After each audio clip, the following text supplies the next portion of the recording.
Magandang araw mga kapagpapala, and once again, welcome back po dito sa ating YouTube channel. For our video for today, nais ko po i-share sa inyo ang isang Android application na kumita ako ng worth 500 pesos papunta sa aking GCash account.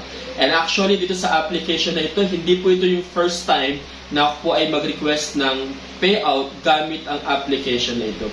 So, kung kayo po ay bago po dito sa aking YouTube channel, huwag niyo po kalimutan i-click ang notification bell para kayo po ay updated sa mga future uploads na ilalagay ko sa aking YouTube channel.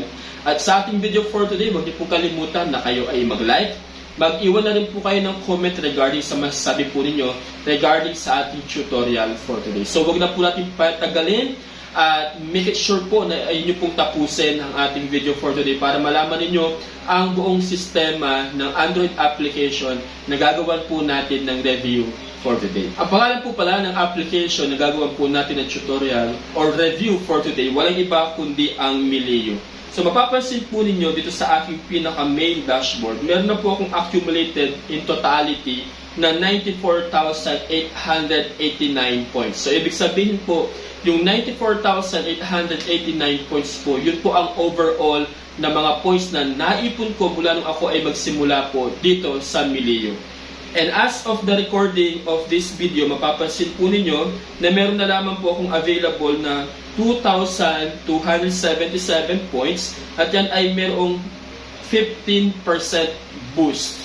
So yan po yung ating points. So the next question na sasagutin po natin, paano tayo makaka-earn ng points gamit ang Mileo application? Okay, so delete lang po natin yon. At mapapansin po natin kapag ating in-scroll pataas yung ating application, meron tayong mababasa po dito na general surveys. At yung general surveys po ay meron silang duration na 1 to 2 minutes po. Yan po.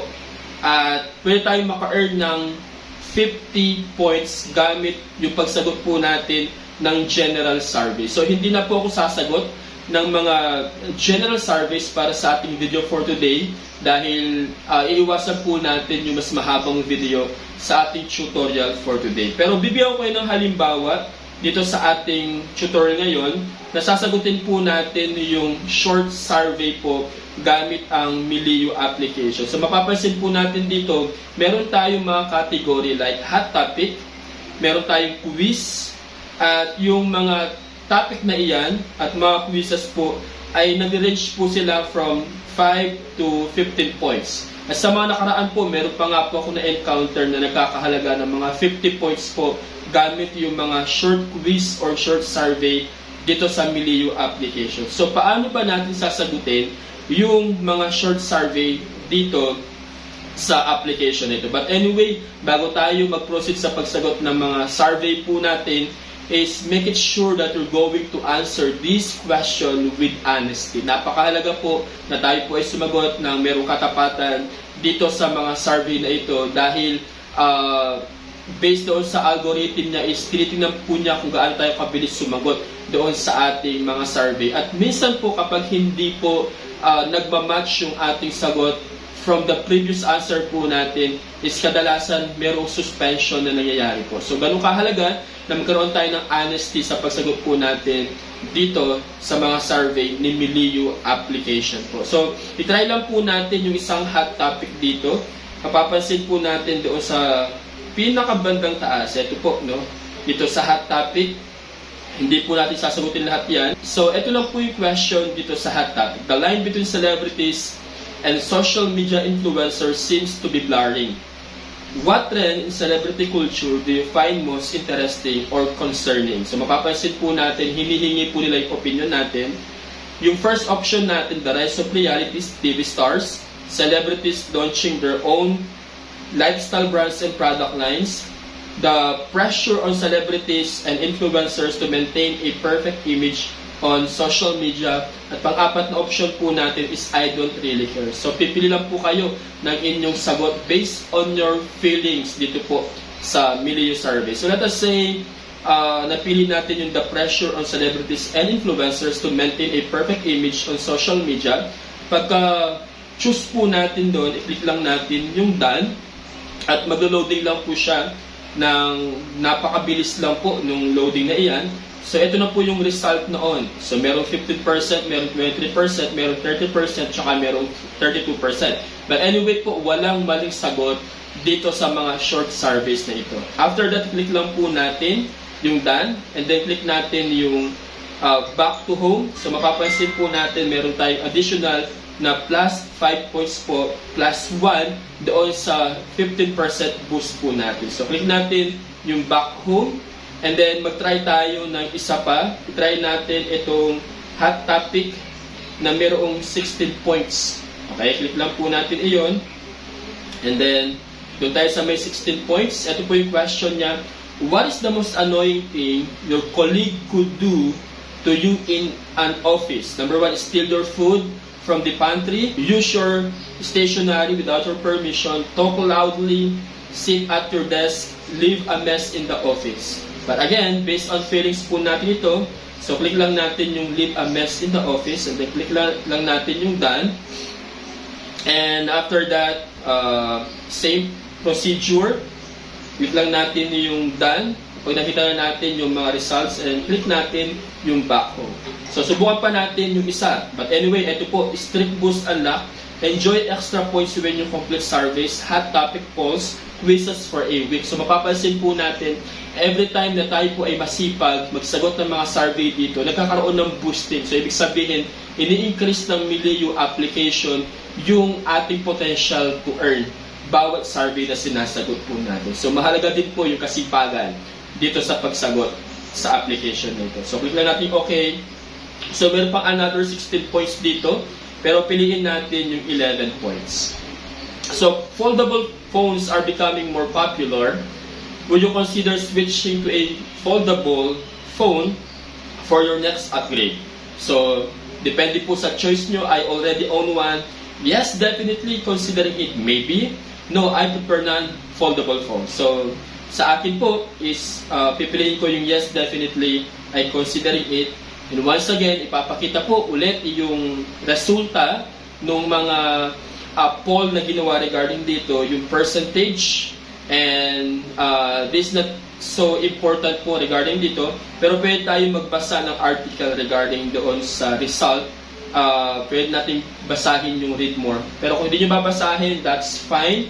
So click lang natin yung done after that. And again, ipapakita lang yung notification regarding sa increase ng ating earnings. So click lang natin yung back home. Okay? So basically po, ganun lang po yung pag-earn ng points dito sa pamamagitan ng pagsagot natin ng mga survey po. Okay? So meron din po siyang referral. So click lang natin yung part na ito.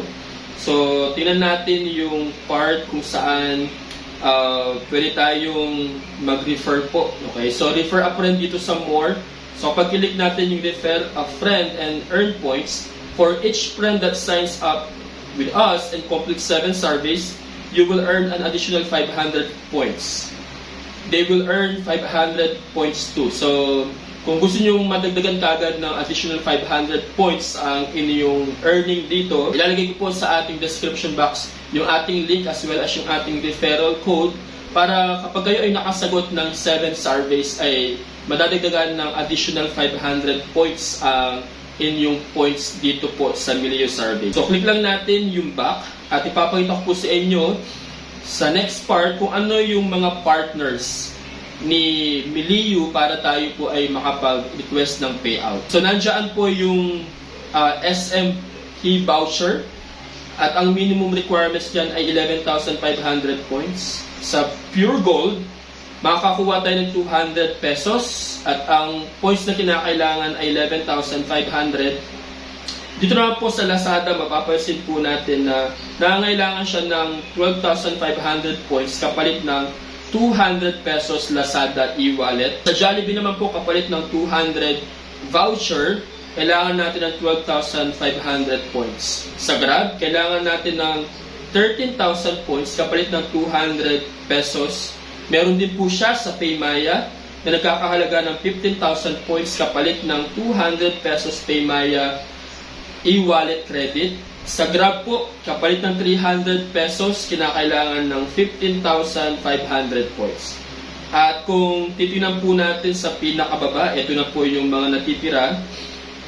Kailangan po natin ng 16,000 points kapalit ng 300 pesos load para sa ating mga mobile number. At ito po yung aking i-withdraw for today, yung ating 500 pesos GCash wallet kapalit ng 26,000 points. At kung kayo ay mahilig mag-shopping gamit ang Shopee, pwede kayo maka-earn ng 500 pesos Shopee Pay voucher kapalit ng 26,000 points na ating ipapalit kapag tayo ay naka-accumulate na ng mga minimum points na kinakailangan po dito. Okay?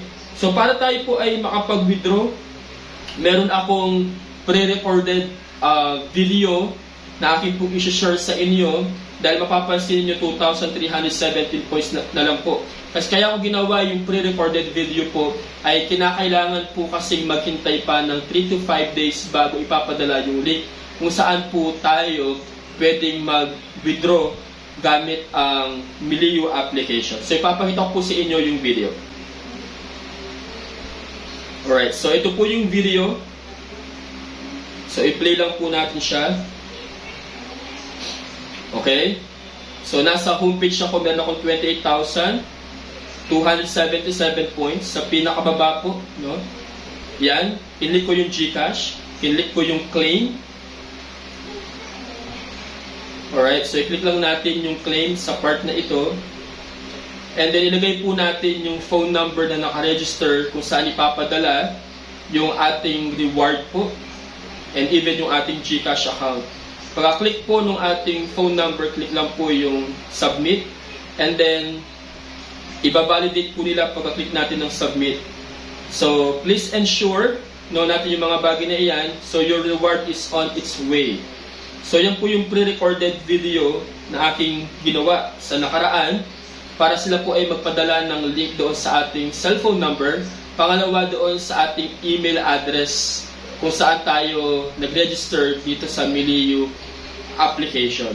So, this time pupunta ako sa aking Gmail account na naka-register sa ating Milio application, and at the same time, pwede rin po doon sa SMS, ipapadala din po doon. Okay, ito po yung pinaka-SMS na ipapadala ng Milio application after few days na nag-request po tayo. So, mababasa po natin dito is ang heading niya is giveaway. At doon sa giveaway, Milio Survey sent you a gift. So, ang gagawin lang po natin is bubuksan natin itong giveaway. And then, here is your Milio Survey's reward. Ito po yung SMS na ipapadala nila after po nating mag-request ng payout. At ito po ay dumarating mostly 3 to 5 days po. Exclusive yung mga weekends po. So, gagawin lang natin, open natin yung gift. Let's open yung gift natin. Mapapansin po natin dito is we have to enter yung email address kung saan po natin na-receive yung gift na ito. Okay, so next gagawin natin is click lang po natin yung proceed.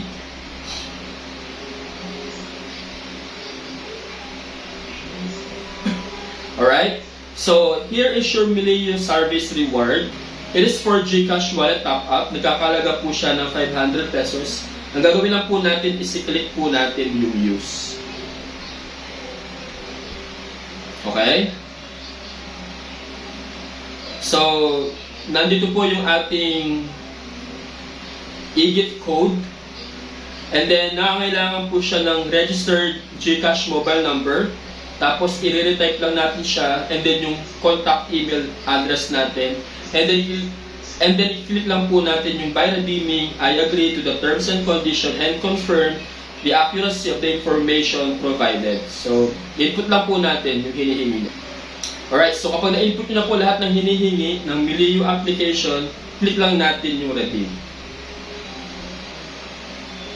Alright, so confirm your GCash details. So, ito po yung details niya, yung e-gift code, yung registered mobile number, yung retype mobile number niya, make sure na tama yan, yung email address natin. So, yung e-gift value, 500 pesos. Yung transfer fee po niya, meron siyang 15 pesos. So, ang matatanggap na lang po natin ay 485 pesos. Okay? So next is ilagay natin yung 6-digit verification code na ipinadala or ipapadala sa ating email or doon sa ating SMS. So piliin natin yung send to email. Okay, kapag nasa na po natin at na-type natin yan, i-click lang po natin yung proceed.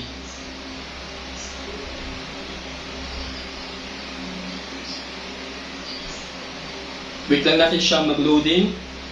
Alright, so mapapansin po natin dito, GCash e-gift redeem. Successful, sabi niya, we validated one e-gift for a total of 485 pesos. So please expect this to reflect in your GCash account after a few minutes. So nandyan po yung mga reference number, yung date kung kailan natin niredeem yan, yung e-gift code, yung registered GCash mobile number, yung email address po natin, etc. etc. So gagawin lang po natin is hintayin na lang natin pumasok yung niredeem natin na gift from Mileo, resulta ng pagsagot po natin ng survey from this application. Okay, so wala pa po notification doon sa notification bar natin. Ang gagawin natin, punta tayo sa ating GCash account para i-check po natin iyan. Baka sakali po siya ay pumasok na po dito. So meron tayong available balance na 486. Dito sa inbox po natin. Okay, so tinalang po natin yung transaction. So mapapansin po natin meron tayong na-receive na 485 pesos as of 1:47 PM kahit walang notification po iyan. So ito po, no? As of today, while recording this video, still yung Mileo application is still paying. It is still legit po. So kung nais po ninyo na maka-earn from this platform po na ipinakita sa Mileo application, pwede po subukan ito, and once again, legit yung Mileo application. Salamat sa panonood, ingat kayo, stay safe, and God bless you.